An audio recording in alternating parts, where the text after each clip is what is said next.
తెలుగు ప్రేక్షకులకు నమస్కారం. Orange news తరఫు నుండి ఈరోజు రంగారెడ్డి జిల్లా అయినటువంటి ఇబ్రాహీంపట్నం కాన్స్టిట్యున్సీ రైతుల వద్దకు ఆరెంజ్ టీం వెళ్ళడం జరిగింది. వాళ్ళు ఈరోజు గత ప్రభుత్వానికి ఈ ప్రభుత్వానికి ఉన్నటువంటి తేడా ఏముంది, ఎలాంటి సమస్యలు వాళ్ళు ఎదుర్కొంటున్నారన్నది వాళ్ళ మాటల్లోనే విందాం. అన్న ఒక ఈరోజు మనం ఈ రైతుల దగ్గర ఉన్నాము. సో అన్న నమస్తే. మీ పేరేం పేరు అన్న? అనుష్ గౌడ్ గారు ఎంతవరకు చదువుకున్నారు అన్న? డిగ్రీ కంప్లీట్ అయిపోయిందా? ఓకే అన్న, ఇప్పుడు మనకు ఇక్కడ మీకు మామూలుగా చేన్లకు వాటర్ నీళ్లు రావడం కానీ లేకపోతే కరెంటు విద్యుత్ ఏ రకంగా ఉంది గత ప్రభుత్వానికి ఈ ప్రభుత్వానికి? ప్రభుత్వం 24 hours ఉండేది అన్న కరెంటు. మనకి ఎనీ టైం వచ్చినా మోటార్ పెడితే రన్ అయ్యేది. ఇంటికి కావండి మా మోటార్ స్టార్ట్ చేసి వెళ్ళిపోతే పారేది. ఇప్పుడు నైట్ నేను ఈరోజు ఎర్లీ మార్నింగ్ 4కి వచ్చినా, పొద్దున్న 4 గంటలకు వచ్చినా. ఇప్పుడు ఇంటికి వెళ్ళాలి. ఇంకా 2 hours అయితే ఇది వార్త వెళ్ళిపోతామని ప్లాన్. ఇంకా లంచ్ టైం అయ్యింది, ఆల్రెడీ 1 అవుతుంది. ఇంకా 1 hour 2 hours పడుతుంది. ఓకే, మీ ఊర్లో ఇప్పుడు కరెంట్ మీ ఊర్లో కానీ పక్కన ఊర్లో కానీ మండలం ఏదో వస్తుందన్న మీకు? ఇబ్రాహీంపట్నం మండలం వస్తుంది. అంటే ఇప్పుడు లాస్ట్ టైం ఉన్న ప్రభుత్వానికి ఈ ప్రభుత్వానికి తేడా ఏమైనా చెప్పగలుగుతారా? చాలా తేడా ఉంది దానికి. అంటే ఏ రకంగా తేడా ఉంది? మా కరెంటు కరెక్ట్ లేదు. ఎప్పుడు వచ్చేది తెలియదు, ఎప్పుడు వెళ్ళేది. ఒకసారి 11కి సార్ నైట్, ఒకసారి 12కి వేయచ్చు, ఒకసారి 3కి వేయచ్చు. వాళ్ళు ఇష్టం ఉన్న టైమింగ్, కటింగ్ టైం తెలియదు. అప్పుడు మోటార్ వేసినామంటే మాకు ఆఫ్ అయ్యేది తెలియదు. ఇప్పుడు మొత్తం పవర్ కటింగ్ మొత్తం అదవుతుంది. వాటర్ సరిగ్గా లేదు. ఇక్కడ మా పొలం ఎండిపోయింది. ఎన్ని ఎకరాలు ఉంటుంది అన్న అక్కడ ఎండిపోయిన పొలము? ఎండిపోయింది 3 ఎకరాలు ఉంటుంది. 3 ఎకరాలు అంటే ఇది ఇప్పుడు మీ సొంత బోరా? ఇది మీరు వేసుకున్నాం? మేము వేసుకున్నాం. మీరు సొంతంగా అంటే మాకు నీళ్ళు ఉన్నాయి కానీ ప్రస్తుతం మా బాబాయ్ వాళ్ళకి నీళ్ళు లేవు. వాళ్ళకి బాగా ఉండేది, బాగా ఎండిపోయింది.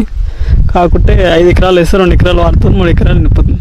ఓకే, ఇప్పుడు ఈ ఏదైతే మన ప్రభుత్వం ఏదైతే హామీలు ఏవైతే 5 పథకాలు ఏవైతే ఇచ్చారు కదా, సో ఆ పథకాల్లో మీ ఊర్లో ఏమైనా పథకాలు మీకు ఏమైనా అందడం జరిగిందా అన్న? నాకు ఇప్పటివరకు ఏం అందలేనా. రేషన్ కార్డు లేదని అన్ని క్యాన్సిల్ అయినాయి. ఇలా 15,000 రాలే, ₹1 ఎక్కువ రాలేనా. గృహలక్ష్మి కానీ మాకు రేషన్ కార్డు లేదా, అన్ని కట్ చేసారనా. అప్లికేషన్ పెట్టినా అది ఇప్పటికి అప్లికేషన్ దాని గురించి తెలియదు, చేయదు మనకి. అప్లికేషన్ అప్పుడు పాలన అప్లికేషన్ పెట్టుకోరు కదా, అప్లికేషన్ ఇట్లా ఇచ్చాం. వాళ్ళకి ఇప్పటికీ రెస్పాన్స్ లేదు. రేషన్ కార్డు కట్ అయింది, ఏ పథకం రాదని చెప్పారు అన్న.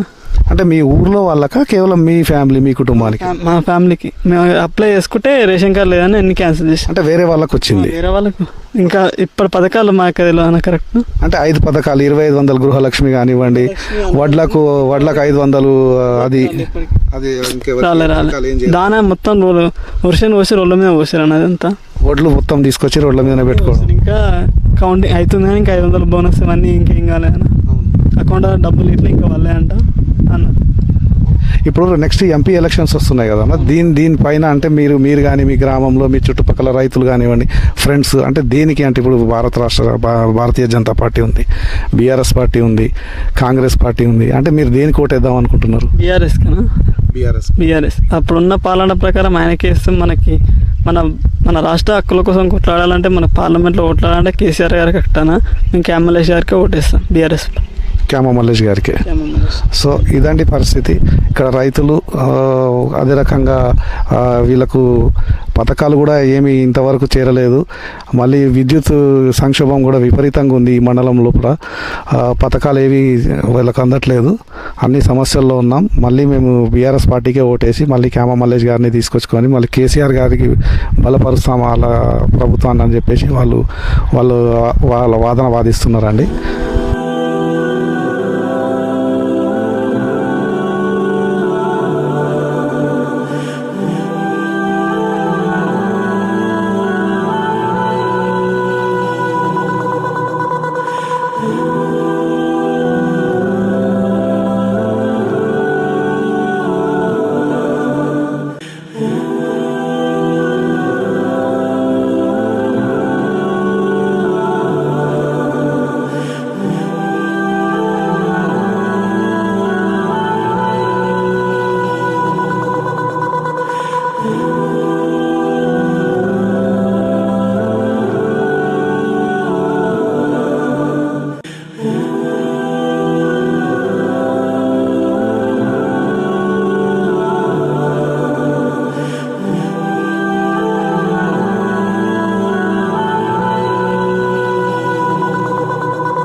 మనం ఇబ్రాహీంపట్నం కాన్స్టిట్యున్సీ పొల్కంపల్లి గ్రామానికి ఆరెంజ్ న్యూస్ రావడం జరిగింది.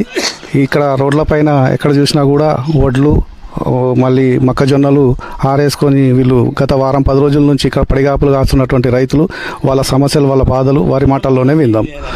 అన్న నమస్తే అన్న. నమస్తే అన్న మీ పేరు ఏం పేరు అన్న? నా పేరు పెంటే. అన్న మీ నా పేరు రమేష్. అమ్మ మీ పేరు ఏం పేరు అన్న? పద్మమ్మ. అన్న రామరెడ్డి. జంగారెడ్డి. అన్న ఇక్కడ ఇవన్నీ ఇక్కడ అంతా మొత్తం అంతా రోడ్డు పైన వేసుకొని కూర్చున్నారు కదా వారం 10 రోజుల నుంచి. ఈ సమస్యలు ఏందన్న, అసలు సమస్య ఏంది ఇక్కడ మీది? ఒకసారి అయితే లారీ తీసుకుపోయారు సార్ ఇక్కడికి వెళ్ళి, మళ్ళీ తీసుకుపోతున్నారు, మళ్ళీ ఇంకా రాలేదు. కొంచెం మొన్న బ్యాంక్ వాళ్ళు. పర్సెంటేజ్ ఎక్కువ ఉందని లారీలు ఆపిర్రు. ఏం పర్సంటేజ్ అన్న? చాలు పర్సెంటేజ్ ఉందని మిల్లు వాళ్ళు తీసుకుంటలేదని ఆపిర్రు. మిల్లు వాళ్ళు తీసుకోవట్లేదు, వడ్లు కూడా ఇక్కడే పెట్టిర్రు. సరే, మరి ఇప్పుడు ఏదైతే వడ్లకు మీకు 500 రూపాయలు బోనస్ ఇస్తున్నారు కదా, దాని గురించి ఏమైనా ప్రస్తావన ఏమైనా జరిగిందా ఇక్కడ? ఏం లేదు దాంతో ఇంకేది రాలే. ఈ వడ్లనే ఇంకా నీళ్ళలో పోసి చూసి కొంటారంట. అంటే ఇంతకుముందు అట్లాంటిది ఉండేది కాదు, ఇంతకుముందు అట్లా ఉండేది కాదు. ఓ తీరుగా పట్టుని ఓ తీరుగా అని చెప్పి ధనాదా నింపకపోయారు. ఈసారేమో వడ్లు నీళ్ళలో పోస్తే తేలగుడ్డు ఉంటేనే తీసుకుంటాం, లేకుంటే మీది మీకే అన్నట్టుగానే వార్తలు వస్తున్నాయి.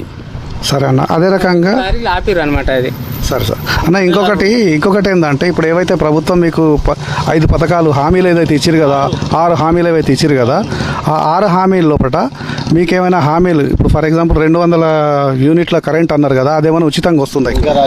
ఆ కరెంటు రాలే ఇంతవరకు. ఆయన చెప్పిన హామీలలో ఏది కాలే, కానీ ఒక లేడీస్ బస్సు మటుకు ఒక్కటే అయిపోయింది. అదొక్కటే అమలైంది. లేదు, కరెంటు లేదు, ఏది లేదు. అన్న ఇప్పుడు రాత్రి అంటే కరెంటు ఉంటుందా? అంటే కరెక్ట్ మీకు పంటలకు పొలాలకు అప్పుడప్పుడు వెళ్తుంది. అంటే ఇంతకు ముందు కంటే ఇప్పుడు అంటే ఉన్న తేడా? అప్పుడేమో ఎప్పుడు ఒకటి ఉండేది, ఇప్పుడు అప్పుడప్పుడు పోతుంది. అప్పుడప్పుడు వెళ్తుంది. మళ్ళీ ఒక గంట అర్ధగంట సేపటి గంటన్నర సేపట్ల మళ్ళీ వస్తుంది. అర్ధగంట. అదే అన్న, మళ్ళీ ఇంకోటి అమ్మ, మీకు ఇప్పుడు వృద్ధాప్య పింఛన్ ఏవైతే 2000 ఇంతకుముందు గత ప్రభుత్వం ఇచ్చేది, ఇప్పుడు కొత్త ప్రభుత్వం వచ్చిన తర్వాత 4000 ఇస్తా అన్నారు కదా, ఇప్పుడు మీకు పింఛన్ ఏమైనా వస్తుందా? వస్తే ఎంత వస్తుంది? మాకు వస్తలేదు పింఛన్, అసలు పింఛనే వస్తలేదు. ఆ 2000 కూడా రావట్లేదు. వచ్చిన వాళ్ళకైతే అవే 2000 ఇస్తారు, 2000 ఇస్తారు. అవే 2000 ఇస్తారు. మీకు ఎంత వస్తుందన్న? 2000 2000 వస్తుంది, పాత పింఛనే వస్తుంది. పాత పింఛనే. సరే అన్న, ఇప్పుడు మీకు వచ్చేది ఎంపీ ఎలక్షన్స్ వస్తున్నాయి కదన్న, రేపు వచ్చే ఎలక్షన్స్ లోపల అంటే రైతులు కానీ, ఈ ఎస్సీలు, ఎస్టీలు, బీసీలు, ఈ బడుగు బలహీన వర్గాలు వీళ్ళు ఎవరైతే ఉన్నారో వాళ్ళు, అంటే మీరు బీజేపీ ఉంది, కాంగ్రెస్ ఉంది, బీఆర్ఎస్ ఉంది, అంటే మీరు అంటే ఎవరిని బలపరుద్దాం అనుకుంటున్నారు? ఏ పార్టీకి ఓటేద్దాం అనుకుంటున్నారా? ఇప్పుడు ఎవరి మనసులో ఎవరైతే చెప్పలేము కదా, వేసేటప్పుడు ఇక్కడ ఎవరి మనసు ఉంటే వాళ్ళు వేసేస్తారు. అంటే మీకు ఏమైనా తేడా, అంటే తేడానైతే కనపడుతుంది. ఉంటది బయట ఏ పార్టీ వాళ్ళకి దాని మీదనే ఉంటది తేడా గత ప్రభుత్వానికి అయితే తేడా ఉంది. సరే, బీఆర్ఎస్ దగ్గర వేస్తాం మేమైతే. వీళ్ళంతా పథకాలది అనుకునేది సార్, ఇప్పుడైతే ఒక్క పథకం అమలు కాలే. రేపిస్తా, మాపిస్తా, ఇప్పుడు ఇస్తా అన్నట్టుగానే చెప్తుర్రు. మొన్న వార్తలు ఏమైందంటే ఈ ఎలక్షన్ అయిపోయినాక వచ్చే ఆగస్టులో ఇస్తామని చెప్తుండు. అదే రుణమాఫీ, 2 లక్షల రుణమాఫీ ఆగస్టులో ఖచ్చితంగా. డిసెంబర్ 9కి ఇస్తా అన్నాడు. డిసెంబర్, జనవరి, ఫిబ్రవరి, మార్చ్, ఏప్రిల్ అని పోయినాయి. ఇప్పుడు మళ్ళీ ఆగస్టుకు వచ్చింది. ఆగస్టు వచ్చింది. అంటే ఆగస్టుకు అవుతుందన్న నమ్మకం ఏమన్నా ఉందా? ఇక మాకైతే ఇక నమ్మకం అంటే అయితేనే తెలుస్తుంది. ఇప్పుడు మేము ఎట్లా చెప్పలేము. మళ్ళీ కట్టుకుంటారు సార్ కరెంట్ బిల్. అయితే కరెంటు బిల్లు వద్దన్నారు, మళ్ళీ కట్టుకుంటారు. మళ్ళీ కడుతూనే ఉన్నాం మొత్తం. వద్దని మళ్ళీ ఫస్ట్ అన్నారు, తర్వాత మళ్ళీ ఏమైందో మళ్ళీ కట్టాలి, ఇబ్బంది అవుతుంది, మరి కట్టకపోతే మీకే ఇబ్బంది అవుతుంది అని మళ్ళీ అంటున్నారు. ఇప్పుడు రైతులుగా మీరు ఏం కోరుకుంటున్నారు అన్న ప్రభుత్వంతో? మీకు ఏం కావాలని, ఇది కావాలి నాకు అని మీరు ఏం అడగాలని? కరెంటు ఉచితంగా ఉండాలి, నువ్వు ఒడ్లు ఒకటి స్పాట్లో లేపాలి, తగిన ధర ఇవ్వాలి, గ్యాస్ ఒకటి ఇవ్వాలి. మాకు ఈ 3 అయితే కరెక్ట్గా ఉండాలి. మాకు 3 అయితే 24 కరెంటు, 24 గంటలు నాణ్యమైన విద్యుత్ ఉండాలి. గ్యాస్ మాత్రం 500కి ఇస్తానడుగా ఇవ్వాలి. అది అన్న మాట ఖచ్చితంగా ఇవ్వాలి. ఆయన ఇస్తలేడు మాకు. మళ్ళీ 500 ఇస్తున్నాడు సార్ ఆగస్టు రైతులకు, వడ్లకు 500 ఇస్తున్నాడు. అది నాకు అవి లేవు, ఏవి లేవు, ఎక్కడ లేవు, మాటలే. సో ఇదండి పరిస్థితి ఇక్కడ. ఈ రైతులు పడుతున్నటువంటి ఆవేదన దయచేసి ఇదంతా ప్రభుత్వం గమనించి ప్రభుత్వం దృష్టికి వెళ్ళి ప్రభుత్వం కూడా వీళ్ళపైన సానుకూలంగా స్పందించాలని కోరుకుంటున్నాము. థ్యాంక్ యూ అండి. రాయపూర్ గ్రామానికి వచ్చినాము. ఇక్కడ రైతులు వడ్లు ఆరవేసుకొని గత వారం 10 రోజుల నుంచి పడిగాపులు కాస్తున్నారు. ఇక్కడ వాళ్ళు ఎలాంటి సమస్యలు ఎదుర్కొంటున్నారు అన్నది వాళ్ళ మాటల్లోనే విందాం. అక్క, ఇక్కడ ఇప్పుడు ఇదంతా వడ్లు ఇట్లా పెట్టుకొని కూర్చున్నారు కదా, అంటే ఇంకా మీరు మిల్లుల కవటికి ఇంకేం తీసుకపోలేదా? రాలే మాకు బార్దాన్ రావాలి, వాళ్ళు కాంట ఇవ్వాలి, పట్టాలి, ఇప్పుడు కాంట కావాలి. ఇంకా చాలా తతంగం ఉంది దాని వెనుక. ఏది చూసే ఏమి వస్తలేవా ఒడ్లు పట్టేటి కూడా మిషన్లు కూడా రాలేదు. ఇప్పుడు ప్రైవేట్ మిషన్ వచ్చిపోయింది. ప్రైవేట్ మిషనే, గవర్నమెంట్ మిషన్ వచ్చేది. అవును, ప్రైవేట్ మిషన్ వచ్చింది. గంటకు 1000 రూపాయలు. అమ్మా గంటకు 1000 రూపాయలు ప్రైవేట్ మిషన్ కి. ఇంకా రాలే, ఇప్పటికైతే రాలేదు. ప్రైవేట్ మిషన్ తోటి కొంతమంది పట్టిపించారు. అవి గంటకి 1000 రూపాయలు అంటే పట్టేటోళ్ళకి 500 కావాలి, మిషన్కి 1000 రూపాయలు కావాలి. చాలా నోట్లు ఉన్న వాళ్ళకి 4-5 వేలు అయితే ఏడికెళ్ళి తెచ్చిస్తాం. కొత్త మిషన్కి కావాలి, ఇప్పుడు అన్నిటికి కావాలంటే పైసలు లేక ఇబ్బందితోటి ఇలా పోసి కూర్చున్నాం. ఎట్లాక మరి పరిస్థితి ఏందన్నట్టు? లాస్ట్ గత ప్రభుత్వం లోపల తొందరగానే వచ్చినదా అంటే ఇంతకుముందు కూడా నెల రోజులు పట్టేది, కోసినాక నెల రోజులు పట్టేది. అప్పుడు కూడా నెల రోజులు పట్టేది. ఇప్పుడు కోసి కూడా నెల. ఇప్పుడు ఎద్దెమద్దము ఎండాకాలం కదా, ఈ ఎండలకు తట్టుకోలేకపోతుండే కోసుకొని కూర్చుంటేందుకు. తొందరగా వస్తే తొందరగా పోతే మాకు కూడా నిమ్మలం ఉంటుంది అన్నట్టు. అట్లా రాక ఇప్పుడు ఇబ్బంది పడుతున్నాం. ఎండలకి వచ్చి కూర్చోవాలి. అక్క ఇప్పుడు కరెంటు ఇప్పుడు నీళ్ళు ఇక్కడ ఎట్లా ఉంది పరిస్థితి? కరెంట్ అంటే వచ్చేంత కరెంట్ వస్తుంది కానీ నీళ్లు లేవు. కరెంట్ కాళేశ్వరంలో ఇప్పుడు నీళ్లు నిండుగానే ఉన్నాయి, మరి వదలట్లేదని కొంతమంది అంటున్నారు, వదులుతున్నారని కొంతమంది. కరెంట్ ఉంది కానీ వాటర్ లేవు. వేసి బోల్డర్ కూడా ఒక్కొక్కటి 1000 ఫీట్లు 2000 ఫీట్లు కూడా వేయించారు. నిన్న మన వాటర్ లేదు. అంటే ఈ మధ్యలో మళ్ళీ అంటే ఎప్పుడు వేయించారు బోరు? నిన్న మన నెలల కిందనే వేయించారు. చేనులు ఎండిపోతున్నాయని చాలా మంది వేయించారు. ఇప్పుడు 1000 ఫీట్ల దాకా వేయించారు. 15 మందికి 20 మందికి వేసారు. మా ఏరియాలోనే 5-6 వేయించారు. ఈ నెల రోజుల ముందే 2 వేసిరు. చాలా మంది కొంతమంది వేసి అన్ని నిలబడే మూమెంట్ లోనే వేసారు. నెల రోజులు 1000 ఫీట్లు వేసారు, 1000-1200 ఫీట్లు వేసారు. అయినా నీళ్ళు రావట్లేదు. అక్క ఇప్పుడు ఇంకొకటి ఏంటంటే ఇప్పుడు ఏవైతే 6 పథకాలు ఉన్నాయి కదా, దాంట్లో ఇప్పుడు వడ్ల కంటే సరే ఇప్పుడు రేపు 500 బోనస్ అనేది వడ్లు పోయిన తర్వాత అది డిసైడ్ అవుతుంది, తెలుస్తుంది మనకు. ఇప్పుడు రెండోది ఏంటంటే మీకు మామూలుగా వృద్ధాప్య పింఛన్ ఇంతకుముందు 2000 వచ్చేది, ఇప్పుడు 4000 ఇస్తామన్నారు. 4000 ఏమైనా వస్తుందా? వస్తారు. అవే 2000 ఇస్తారు. 2000 ఇస్తారు. వికలాంగులకు 4000 పాత వేస్తారు. 4000 పాత. అవి లేవు. కార్డులు అయితే ఇచ్చారు కొంతమందికి, ఇస్తలేరు. మామూలుగా కరెంట్ ఇంట్లో 200 యూనిట్లు ఫ్రీ అన్నారు కదా, అవి కొంతమందికి ఏమో అవి 0 అని వచ్చింది. ఇంకనైతే కట్టుడు తప్పలేదు. కట్టడం జరుగుతున్నది. మళ్ళీ ఇంకోటి ఏంటంటే ఆడపిల్లలు కాలేజ్ చదువుతున్నటువంటి స్కూటీ ఇస్తా అన్నారు కదా, మా పిల్లలు చదువుతున్నారు సార్, ఇస్తలేరు. ఎవ్వరికి రాలేదు. పింఛన్లు కానీ, గృహలక్ష్మి కానీ, గ్యాస్ కూడా లేదు. అంటే నాకైతే పడ్డాయి. ఇప్పుడు ఎండకు బాధ పెట్టాలి కదా, వాళ్ళకి 500 ఇస్తేనే ఊకుంటారు, లేకుంటే లేదు. పని చేసినానికి వచ్చి ఇప్పుడు వడ్లలో పోయి ఉండాలంటే ఇక గోక్కుండే సరిపోతుంది. సో ఇదండి పరిస్థితి. సో ఇక్కడ వీళ్ళు రైతులందరూ వాళ్ళు కోరుకునేది ఏంటంటే మాకు ఈ వడ్లకు ఏవైతే మిషన్ ఉంటుందో వడ్లు పట్టే మిషన్ అవి రావాలి ఖచ్చితంగా. మాకు అవి వస్తే మేము ఇక ఏది కోరుకోము. మాకు వచ్చేటివే రైతు గదే కావాలి, పెట్టుబడి రావాలి, మసాలాలు కావాలి. అవన్నీ ఇస్తే మాకు ఖుషిగా ఉంటాం. మేము రైతు బంధు పడాలి. సో ఇదండి, రైతులు ఈ రకమైనటువంటి ఆవేదన వ్యక్తం చేస్తున్నారు. ప్రభుత్వం దృష్టికి తీసుకెళ్లాలని చెప్పేసి వాళ్ళు కోరడం జరుగుతుంది.